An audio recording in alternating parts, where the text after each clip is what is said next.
I would say that the first skip the line hack that Andy has shared, obviously been a bunch of nuggets on this podcast, but if you really want to be an entrepreneur, you got to go for it. Plan B, that's not really an option. It should not be in your thinking. It should be, I need to get better today. I'm willing to risk what it takes. As Andy alluded to, his father had multiple mortgages on his house. That means he had the potential to lose that property. Oh, yeah.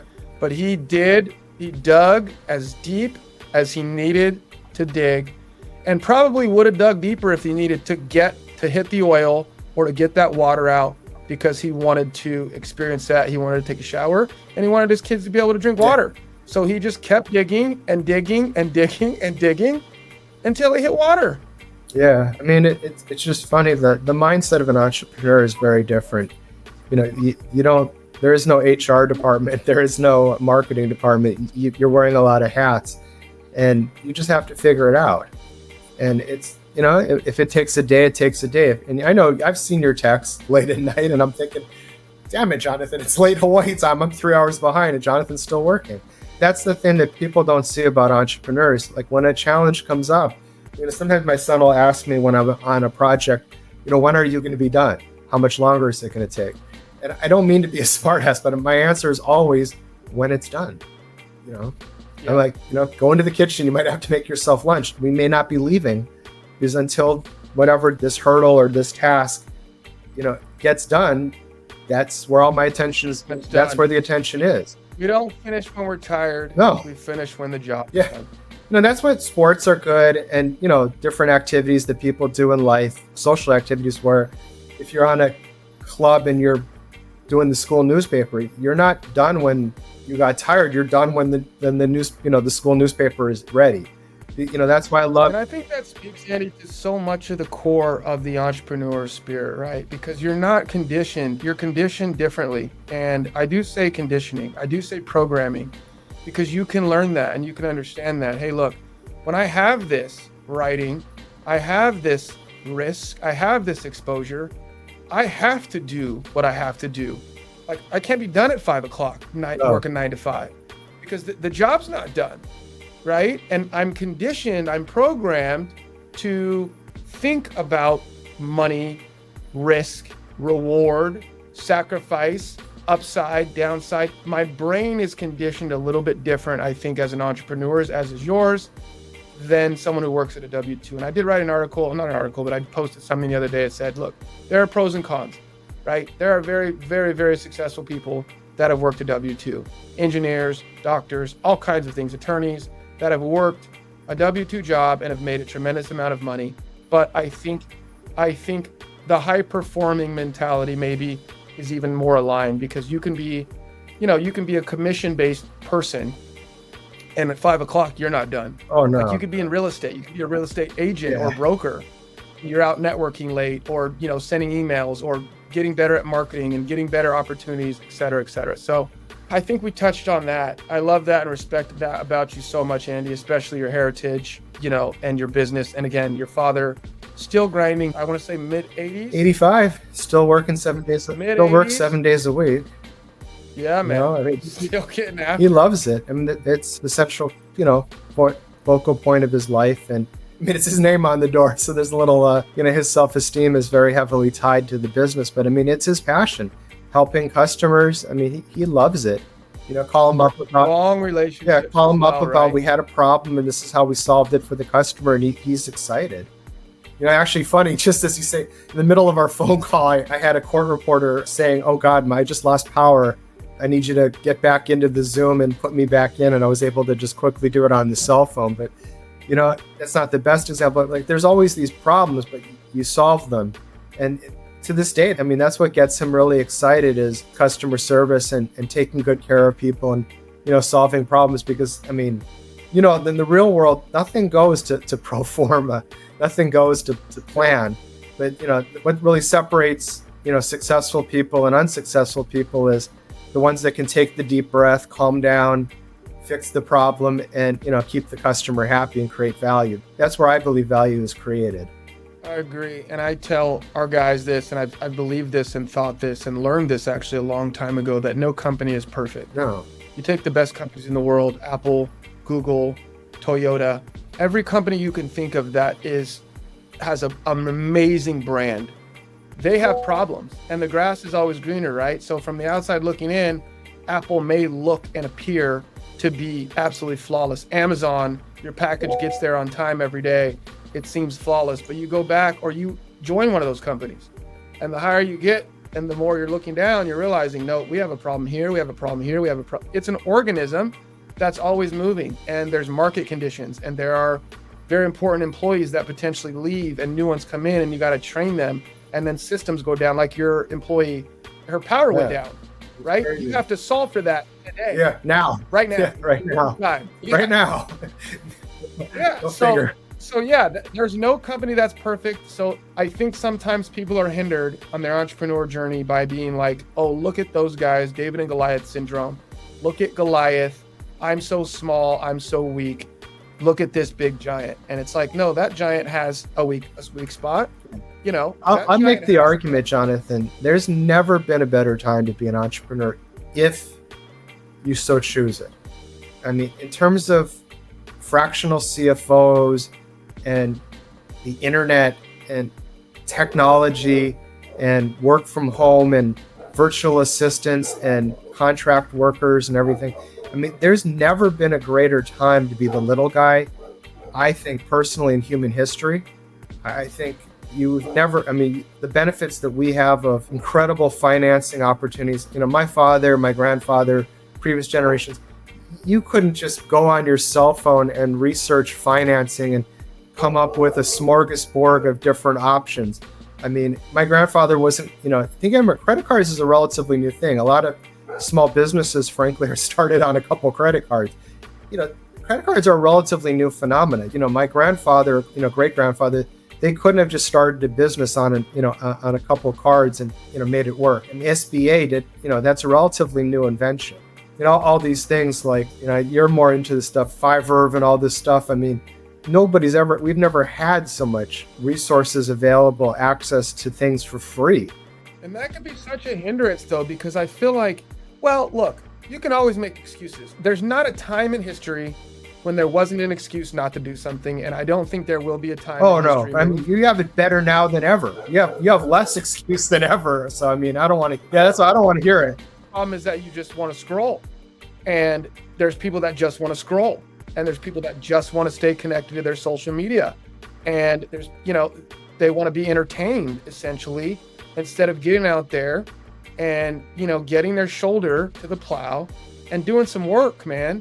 And feeling some pain, that's the other thing is we become so, I don't want to go it too hard. Okay, let's move forward, Andy. No, go ahead. Let's talk about ego management.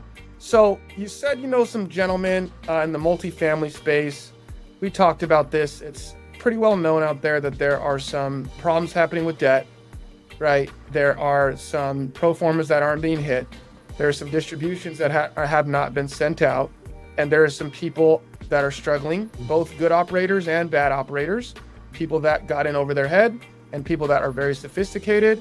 And there's people that have, operators and capital raisers and syndicators that have come out of pocket because they had the means to do it to save deals. There are some that have just given these deals back to the banks. They're running up on 311s. They can't get new debt and the deals just aren't penciling. So kind of tell me, where ego comes into play and all of that, and kind of what you're looking for, both as, an LP, as an investor, someone that these people turn to, when they have problems, when they have issues, when they're looking for advice. And then if, any GP deals that you're on, kind of how you approach it, the difference between having an ego and then just being humble and, the best solution for that person's career and, candidly, and most importantly, probably for the investor. Yeah, I mean, I meet some people that seem to be more interested in being right than making money, or they're willing to gamble that interest rates are going to go down versus trying to protect their investors. A lot of people talk about protecting their investors, but if you go into foreclosure, you're not protecting your investors. And one of our mutual acquaintances, a very good friend of mine and business partner, his specialty is financing at a very high level, not the financing most people are thinking of. Most people think they know financing, and frankly, they're probably in kindergarten or first grade. He's running around with a PhD. It's a very different level. He has access to programs and vendors. Frankly, when we have a conversation, I'm taking notes half the time, having to go, whoa, stop. What does that acronym even mean? Or what does this term mean? And I consider myself a fairly knowledgeable person, but when he gets into the weeds of finance, I'm like, stop. You're gonna have to explain. He's also a very direct person, Yeah. very deep thinker, and is not willing to is willing to express his opinion. I seem to be drawn to people like this for some Well, reason. I mean, but if you want to win, then you want the truth. And the truth isn't always pleasant. And, I've been told that I'm working on it. I could work on delivery, but that at least when I tell you something, even if the delivery sucks, that that my only intention is because you're my friend and I care. I'm not interested in being right or wrong with you ever. My goal is for you to have a wonderful family life and be a gazillionaire and, help lots of people and put people in housing. To the subject I'm talking about is, so I introduced people to this gentleman, or I would refer him, or I just gave him names and said, hey, I know this guy's in trouble. Do you want to contact him? And it was amazing how few people even responded, how some people were very defensive, how some people were very not receptive, like, oh, this can't be, or this has got to be fake, or I can't trust you, or, even to the point of, well, we can't do bankruptcy protection. We're just going to risk the foreclosure and pray that interest rates come down because I don't want it on my personal record that I had bankruptcy protection. And to me, that's rather telling of you as an individual. And we will not name names, but you've got 40 investors that put 50 grand each in. You've got $2 million worth of investors, and you're about to lose their money. And you're more concerned about your own personal status of declaring or not declaring bankruptcy than your 40 investors. Like, I'm sorry, once I know that about you as a person, to me, no offense, you're a POS. You're definitely not someone I'm ever doing business with again or helping. That really speaks very highly, very poorly of you, highly badly of you as a person. And then it's more frustrating to us because the person who was trying to explain this to them was saying in a lot of these cases, it would be the entity filing the bankruptcy, not you. There's a lot of programs and grants out there that people don't realize that could have rescued these people. There's people that all they do is focus on, bailout finance, and they can work with you. I saw a post the other day on a rather large chat I'm on. You might be on it too, with a mutual friend of ours out of New York. And you're right. There are lenders who focus on property that is in foreclosure. Yeah. Now the LTV, there are restrictions, et cetera, on what they'll go to as far as leverage, but yeah, if you're not exploring these programs, I think that there's an issue, especially when you're dealing with large assets that down the line are going to be, they still have value. It's not like the property doesn't have value. It's just you have a problem with the debt. Yeah, and there's a lot of misconceptions. When you're in bankruptcy, a lot of people think you still can't borrow money. You actually can. So I know most people don't really know finance well, but it's almost what I talk about the 4 stages of competency a lot with people. And, you have unconscious incompetence, you have your conscious competence, you have your unconscious competence, you have like conscious competence. Like most people don't even realize what they don't know.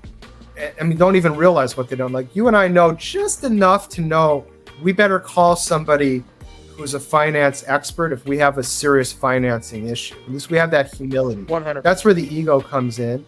It's frustrating to me because one of the guys I referred, his comment to my friend was, well, what's in it for you?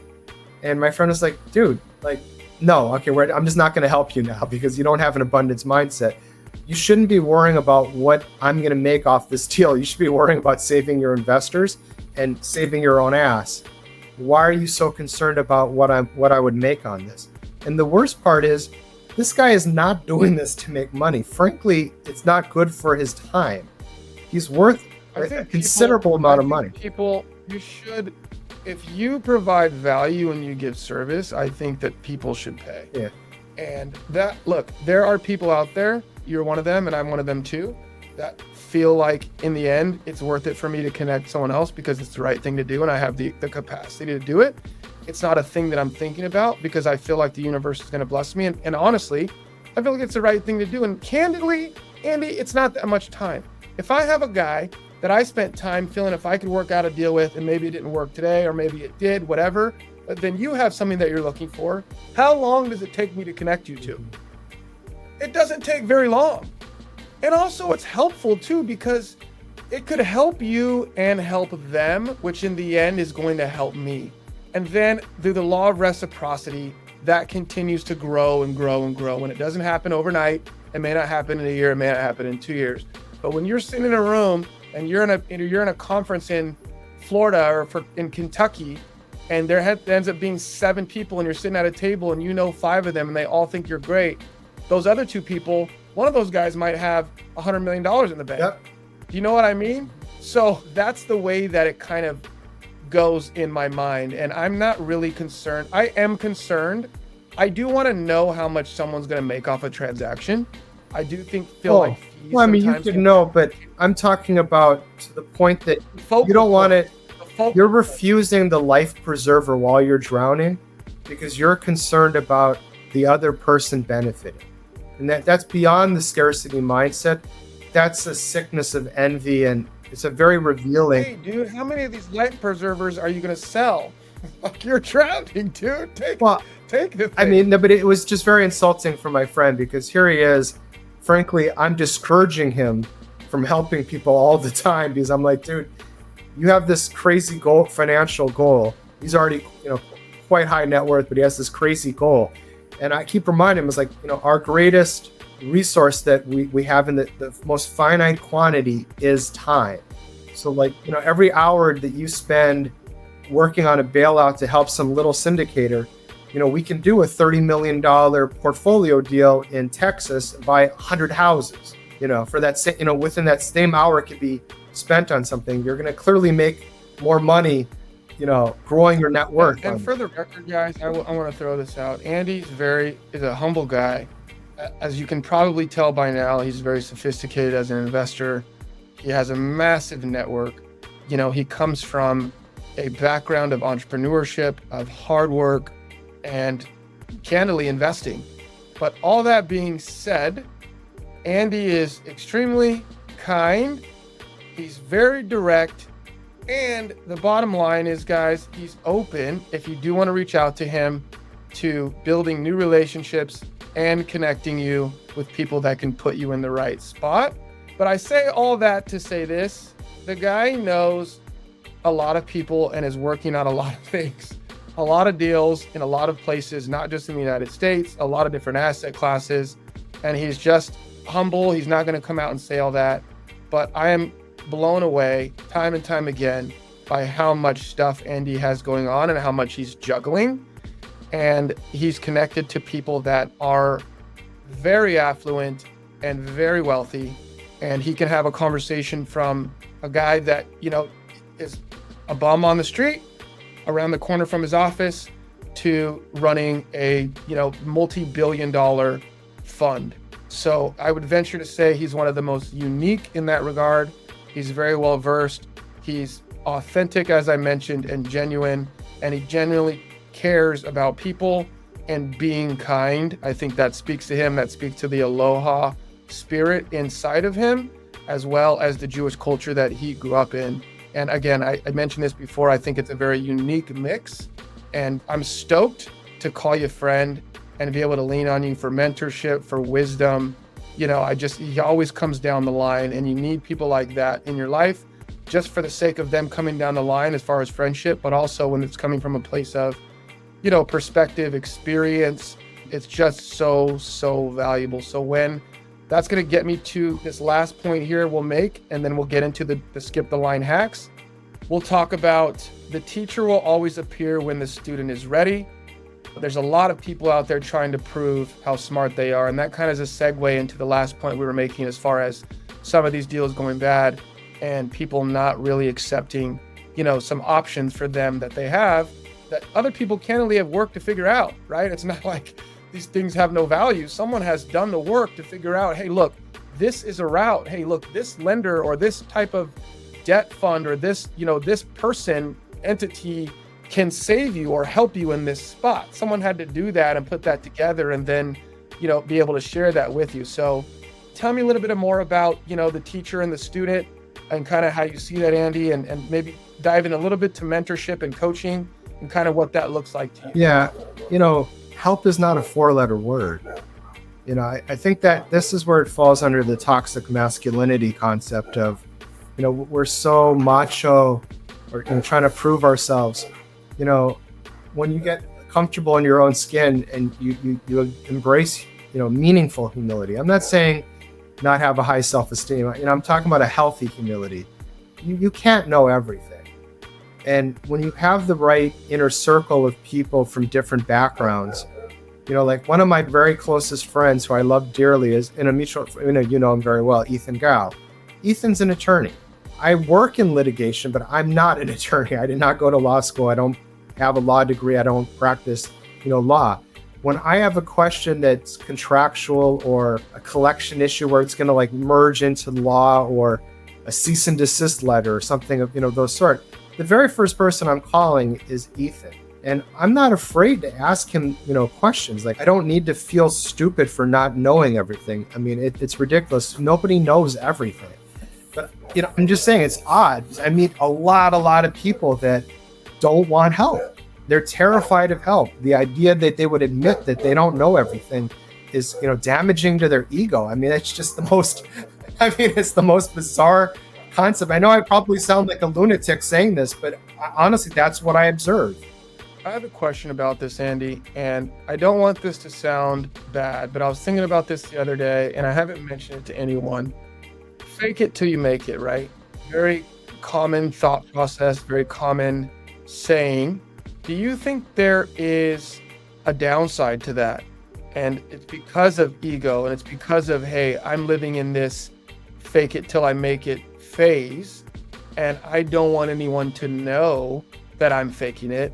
So if I appear weak, or I ask someone who's more sophisticated in that particular area a question, now people are going to know that I'm not real or I'm faking it. Do you think that maybe plays into it somewhat? Oh, absolutely. I mean, we were talking about healthy self-esteem and healthy humility.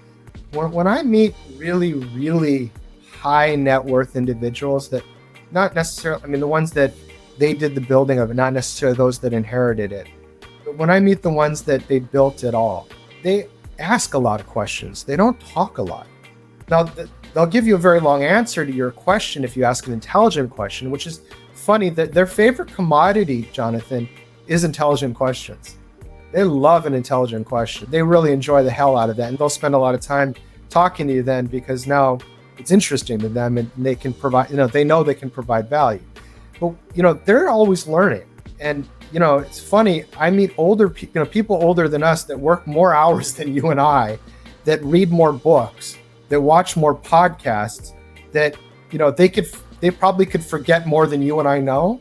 But that's why they're at the position they're at, because they're so obsessive about learning and improvement and their faith in the process of success, not in the trappings of success or the status of success or the ego boost of success, and Hormozi talks about that, the man you become while you're trying to get to where you're going, right? So sort of like you earn the right, we were talking about to invest in, sort of chase the shiny thing, right? But I think through the process, you get to a place to maybe you're like, well, do I even need that shiny thing? Now I have, the ability to go buy that shiny thing, but now I understand how much more valuable my time is. So maybe I don't really want to buy that shiny thing because through the process of that thing's not as shiny to you anymore. And you could relate that to Ferraris and boats and airplanes. And again, I'm not for or against any of those things. Yeah. If you earn the money and you have the wherewithal to do it, do it. It's your business. But that's your business. But at the same time, I think as you grow and do the steps necessary throughout the process, Andy, to get to where you feel like you've had some success, the things that you value sort of adapt and change with time as well. And I think that's what you're alluding to in part about the process of these very successful individuals, that they just that becomes a part of who they are, is just that deeper thinking, the constant learning, the constant trying to get to as close to perfect as they can. and they're willing to share time with someone that can add value and make them think, right? Or they get to show, hey, look, this person, and that's where the mentorship comes into it, right? The student and the teacher, because I feel like when you meet someone who you're just like, yep, that guy or that girl, that person is going to make it happen, and I want to kind of help them. I want to be a part of them growing. Yes. I want to invest into them because I know that this thing is going to bloom. I want to water it a little bit, Maybe you see a little bit of yourself in these people, and I feel like that goes all the way up the rung. And that's the beauty, right? And that's the beauty of abundance thinking and learning and applying yourself and getting out there and getting after it and being humble enough to ask questions, because you're right, we don't know everything. And do you want to know everything? Right? I don't think you want to know everything. It's probably a lot of stuff to know. Yeah. One of my favorite people on earth is a gentleman named Rick Rule. I mentioned him earlier. Within natural resource investing, he's a pretty big celebrity, incredibly wealthy, knows all the big names in that, these industries. And I asked him why he responds to my emails, or twice we've met on MS Teams and he's given me personal advice. And he's been, I couldn't say enough good things about the man in terms of being kind and, being helpful as a business mentor and, personal mentor. And he does a lot of this. I'm probably one of many hundreds. There could be thousands of people he's helped. And I just couldn't resist asking, why aren't you in Lucerne skiing, or why aren't you in Paris Fashion Week or at the Met Gala? I don't know. Why? He's like, I am. Why are you on an MS Teams call with a little? I'm out here right now. Yeah, well, why are you on an MS Teams call with some punk out of Hawaii, right? And his answer was very earnest and very very serious. He's kind of a funny guy, but this was not a funny answer. And he said, look, I had a lot of mentors. No one is self-made. I had a ton of help along the way, and it would be, downright disrespectful to their legacy. He's an older gentleman. I think he's, don't get mad at me, Rick, if you hear this. I think he's 70. I think he's like 70. 100%. So a lot of his mentors, have. He's paying it forward. Yeah, and that was his thing. Was he's like, he can't even, just the thought of not paying it forward. It just, you could see physically what bothered him was like all these men and women, invested in me and saw something in me and helped me. I'm not going to pay it back. It was just like, this is a non-starter. Like he almost was offended. I can't believe you asked this question. To him, it's just so blatantly obvious. And then when I asked him, I said, geez, here I am. I'm always asking for help. I had him on my podcast to help, do a little marketing for a bank he's starting. You try not to be a mooch. And when I'd asked, geez, what can I do to pay it back? And he kind of giggled and said, you haven't already figured it out? Pay it back. Mentor other people, help other people. That's how you would pay it back. So I love that. So yeah, there was a young gentleman that reached out to me on LinkedIn that lives in West Virginia, and he's still in high school, graduating this year. And, I'm definitely not tooting my own horn here, but, sometimes you do get a lot of messages and this and that. But, a young guy that's willing to reach out to you, I ended up connecting him with you. And this kid was very impressive. I wasn't thinking like that when I was 17. He's out there getting after it, man, asking questions. And so, yeah, you connect him with someone, and you never know. Both on, commendable on his part, but also on the side of in a position where someone's reaching out to you and asking a question. I think it's really important to pay it forward. You never know the impact you're going to have on that young man's life, or someone that you can put him in touch with, the impact that it's going to have on that young man's life. So that's a great segue into our skip the line hacks. We normally do 2, Andy. We've obviously, a ton of nuggets. I think my producer is going to be able to take quite a bit and make some shorts here. So thank you so much. But a couple of skip the line hacks, and what we kind of do here, Andy, is the point of all this is entrepreneurship. It's obviously investing, all of that stuff, but really it is to pay it forward. So, I'm not looking for sponsors for this show. It really is to find an audience, some people out there that, maybe just need a little help and some guidance. And if they can put this into their repertoire of the information that they're intaking, and it helps them along their way, then it's worth it for me. So a couple of skip the line hacks, maybe a younger version of Andy, what you would tell yourself, and maybe, something a little bit more recent that you've kind of learned.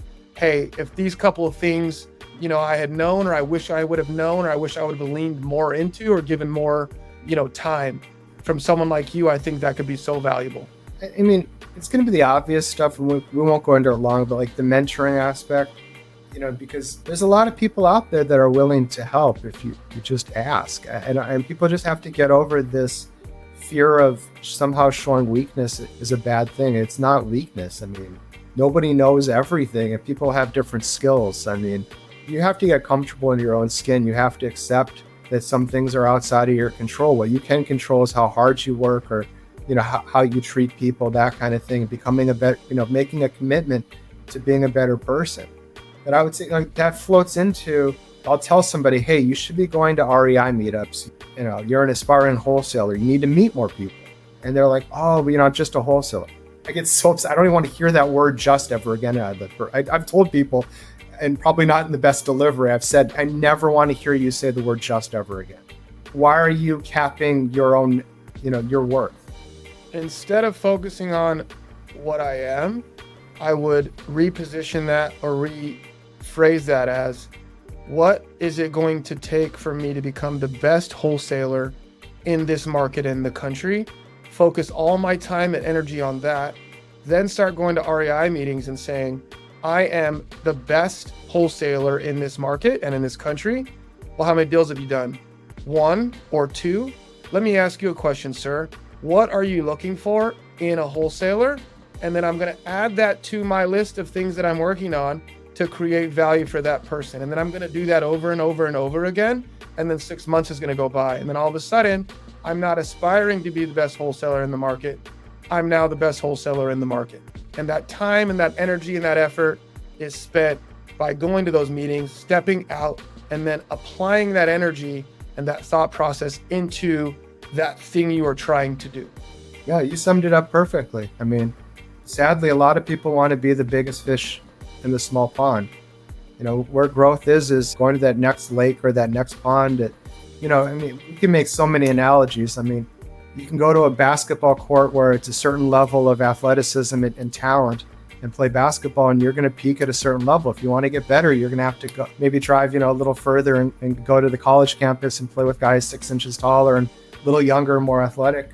If you want to bench press 500 pounds, you're probably not going to get too far at Planet Fitness, right? And this is no knock against Planet Fitness, and there's no need to bench 500 pounds. But I'm just saying, like, you're probably going to go find a bigger gym where you're no longer the strongest guy. For sure, you're probably not the most educated on the science of powerlifting. You're probably going to go to a different powerlifting gym. Love it. So this has been awesome. Thank you so much, Andy, for the time. I really appreciate it. You're running a company. You got a ton of stuff going on, investments all over.